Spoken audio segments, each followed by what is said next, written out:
Hey class 7, welcoming you back with a new video, and in this video today I am going to teach you lesson 5, The Cross Tusker.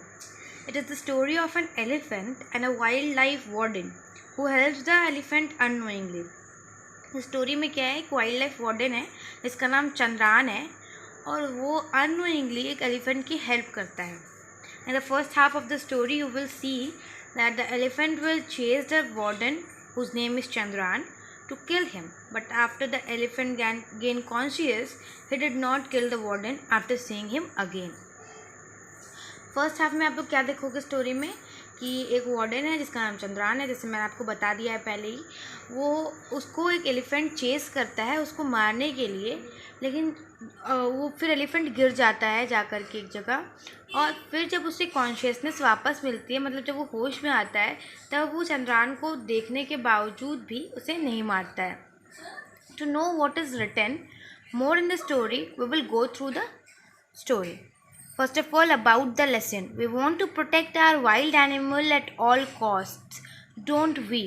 तो यहाँ पे क्या पूछ रहे हैं author हमसे कि हम लोग अपने वाइल्ड एनिमल्स जो हमारे हैं उसको हम लोग किसी भी कीमत में बचाना चाहते हैं. But what should we do with a wild animal that has turned into a killer.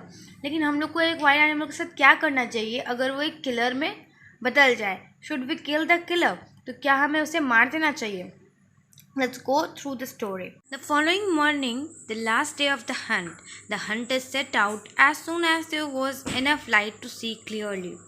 एक सुबह की बात रहती है. शिकारी अपने शिकार के लिए, जो हंटर्स रहते हैं वो अपनी हंटिंग के लिए सवेरे सवेरे जब साफ़ रहता है आसमान तब भी निकल जाते हैं. Chandran, the wildlife warden, picked up the trail from the previous evening and began tracking the elephant step by step. Chandran जो कि वाइल्ड लाइफ वार्डन है, वाइल्ड लाइफ वार्डन मतलब जो वाइल्ड लाइफ सेंचुरीज़ की देखभाल करते हैं, वो एक दिन पहले की ट्रेल होता है, जैसे जो कोई जानवर या कोई भी चीज़ अगर एक रास्ते से जाती है तो जो उसका निशान छूट जाता है उसको ट्रेल कहते हैं. उस ट्रेल को फॉलो करके उन्होंने पिछले दिन के ट्रेल को फॉलो करके एक एलिफेंट को ट्रैक करना शुरू किया. As he did not want his friend Dr. Ramesh and the forest guard to get hurt, he told them to follow at a safe distance. और वो नहीं चाहता था कि उसके फ्रेंड डॉक्टर रमेश और उसका एक फॉरेस्ट गार्ड जो है उसको चोट पहुँचे, इसलिए उसने कहा उन दोनों को कि आप लोग मुझे फॉलो कीजिए but at a safe distance. The trail was plain and easy to follow. जो ट्रेल था वो बहुत साफ़ सुथरा था, प्लेन था और उसको ईजीली फॉलो किया जा सकता था. But Chandran had to be very careful. लेकिन चंद्रान को बहुत केयरफुली ये काम करना था. He had not only to follow the animal but also to look about him every now and then, and there was no knowing where the killer elephant would be lying in wait. उसको सिर्फ elephant के जो निशान थे पैरों के उसको ही follow नहीं करना था, उसको देखना भी था, अपनी सेफ्टी को भी देखना था और कहाँ एलिफेंट है उसको भी देखना था. और उसको ये पता होना चाहिए कि कहाँ पर वो जो एलिफेंट है जिसको कहा जा रहा था किलर एलिफेंट, मतलब जो एलिफेंट जो कि चेंज हो गया है किलर में, मतलब वो बहुत ही गुस्से में है, वो कहाँ पे वेट कर रहा है हमला करने की. लाइंग इन वेट का मतलब होता है attack, to attack. Therefore, progress was slow. इसीलिए वो लोग काम धीरे धीरे कर रहे थे. The cross tusker had walked a long way. तो वो बहुत दूर जा चुका था. Stopping to feed only once on the way. और वो बस अपने रास्ते में बस एक ही जगह रुका था जहाँ पर उसने कुछ खाया. When Chandran finally caught up with it, it was past noon. जब फाइनली जाकर के एग्जैक्टली जब चंद्रान एलिफेंट से मिलता है तब वो 12 बजे से ज़्यादा हो चुके होते हैं. The animal was in a clearing, feeding on the partly dry knee-high grass in it. जो एनिमल रहता है वो एक बहुत साफ़ सुथरे मतलब क्लियर फॉरेस्ट में रहता है, इन ओपन वाइड फॉरेस्ट, और वो घास खा रहा होता है, मतलब ड्राई ग्रास खा रहा होता है जो कि उसके नी के थोड़ा मतलब अपने उसके घुटने के थोड़ा ऊपर हाइट में होता है. The warden tested the wind to make sure that it was not carrying his scent to the tusker. तो वो टेस्ट करता है विंड को कि उसका जो सेंट है वो उस एलिफेंट के पास तक तो नहीं पहुंच रहा है थ्रू विंड. तो वो कैसे ये चेक करता है. This he did bye crushing a handful of dead leaves. तो वो क्या करता है, एक डेड लीव्स लेता है, मतलब लीव को तोड़ करके अपने हाथ में क्रश कर लेता है, throwing them up in the air and watching the direction of the fall. और उसको वो हवा में फेंकता है ऊपर और देखता है कि वो कहाँ पे गिरेगा. Satisfied, he sat behind a tree at the edge of the meadow and waited for the animal to move to a more favorable position.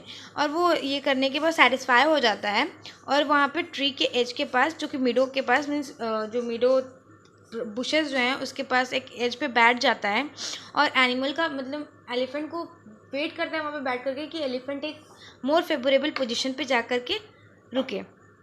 But the elephant showed no signs of moving, लेकिन वो move नहीं करती है elephant और वहीं रहती है. The shadows were beginning to lengthen. अब लेकिन शाम होने लगती है. Chandran could not wait any longer, और इस वजह से चंद्रान अब वेट नहीं कर सकता है. He got up and checked his stun gun. Stun gun का मतलब होता है एक गन जिसमें एक स्पेशल बुलेट्स रहती है जो कि एनिमल को देने से वो नींद में सो जाते हैं. As the gun did not make much noise, he hoped he could lie hidden after firing the shot until the drug took effect. जैसे कि गन शॉट करने के वक्त कुछ नॉइज़ नहीं मचाती है, कुछ आवाज़ नहीं करती है, इसलिए उसने सोचा कि वो फायरिंग करने के बाद वहीं पे छुपा रहेगा जब तक ड्रग का इफ़ेक्ट, जो भी दवाई दी जा रही है बुलेट्स के द्वारा, वो इफ़ेक्ट ना कर जाए तब तक वहाँ पे वो छुपा रहेगा. Very carefully he started moving towards the elephant. और बहुत ही ध्यान से उसने स्टार्ट किया एलिफेंट की तरफ चलना. The closer he got to the killer the riskier it became. जितना सामने वो एलिफेंट के पहुंचता था उतना ही वो ज़्यादा उसके लिए रिस्की हो जाता. रिस्कियर का मतलब रिस्की, मोस्ट डेंजर जोन में, मतलब riskier is a superlative degree of risk. Okay. He could hear his heart thump and wondered if he would be able to hold his gun steady. और उसको अपने heart की धड़कने की आवाज़ सुनाई दे रही थी बहुत ज़ोर से, क्योंकि डर के मारे उसका हार्ट बीट बहुत तेज़ी से हो रहा था, तो वो उसको सुनाई दे रहा था क्लियरली. और वो सोच रहा था कि उसके पास जाकर के भी क्या वो अपने गन को अपने हाथ पे कंफर्टेबली पकड़ पाएगा या फिर उसका हाथ से छूट जाएगा gun. When he got within shooting range, he hid behind a slender tree, rested his gun on it, took aim and fired. तो जब वो सामने जाता है, शूटिंग रेंज पे पहुंच जाता है, मतलब जहाँ पे ऐसे शूटिंग आसानी से की जा सके, शॉट किया जा सके, वहाँ पे पहुंच जाता है, तब वो जाकर के पेड़ के पीछे छुप जाता है और वहाँ पे अपने गन के साथ थोड़ा सा एम लेता है, मतलब निशाना बनाता है और फायर करता है. The cross tusker was facing the other way and the shot hit a fleshy spot behind its shoulder. तो क्रॉस टस्कर जो है, जो एलिफेंट है, वो किसी और तरफ देख रही होती है, इसलिए क्या होता है कि उसका जो शोल्डर के नीचे के हिस्से में उसको शॉट, मतलब गोली उसको वहाँ पे लगती है. It turned and looked around to find out what had hit it. तो जब उसे शॉट लगती है, बंदूक की गोली लगती है, तब एलिफेंट मुड़ती है ताकि वो देख सके कि उसको आखिर किस चीज़ से चोट लगी. Just then the wind changed and the tusker caught Chandra's scent. उसी वक्त क्या होता है कि विंड की डायरेक्शन चेंज हो जाती है, जिस वजह से एलिफेंट को पता चल जाता है कि वहाँ पे कोई इंसान है. उसको उसकी स्मेल से पता चल जाता है.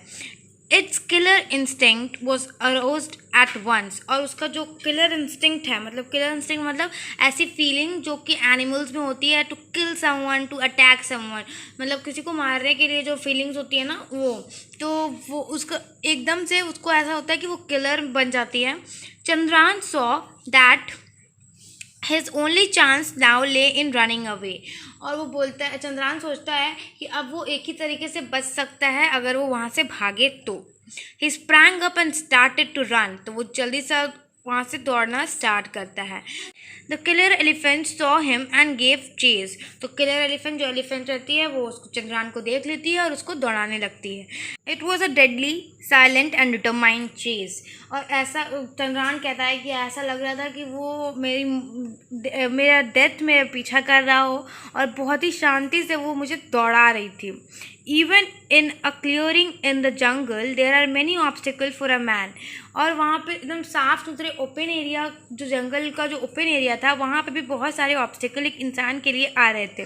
But few things stop an elephant. लेकिन कुछ चीज़ एलिफेंट को भी रोक रही थी. As Chandran ran avoiding obstacles, the elephant gained on him. और जैसे जैसे चंद्रान ऑब्स्टिकल को पार कर करके भाग रहा था, वैसे एलिफेंट्स जो है चंद्रान के पास आ रहे थे. गेन्ड ऑन हिम मतलब पास आना. The warden found his gun an unnecessary weight and threw it away.